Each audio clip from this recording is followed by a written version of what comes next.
আজ আমরা এমন একটি পাখির সম্পর্কে জানব যেটি হিমালয়ের রহস্যময় নর্তক পাখি। পৃথিবীর সবচেয়ে বিরল ও সুন্দর সারস পাখিদের মধ্যে অন্যতম হল ব্ল্যাক নেকেড ক্রেন।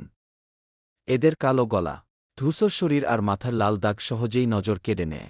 এই পাখি মূলত তিব্বত, ভুটান ও ভারতের লাদাখ অঞ্চলের উঁচু পাহাড়ি জলাভূমিতে বাস করে।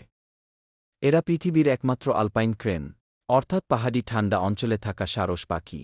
ব্ল্যাক নেকেড ক্রেন সাধারণত জোড়ায় জোড়ায় থাকে এবং সারা জীবনের জন্য একজন সঙ্গী বেছে নেয়। তাদের নাচের মতো ডানা ঝাপটানো ও লাফানো দৃশ্য সত্যিই অসাধারণ। এরা ছোট মাছ, পোকামাকড়, গাছের শিকড় ও শস্য খেয়ে বেঁচে থাকে। কিন্তু জলাভূমি নষ্ট হওয়া ও মানুষের কার্যকলাপের কারণে এদের সংখ্যা কমে যাচ্ছে। তাই এই সুন্দর পাখিকে বাঁচাতে প্রকৃতি ও জলাভূমি রক্ষা করা খুবই জরুরি।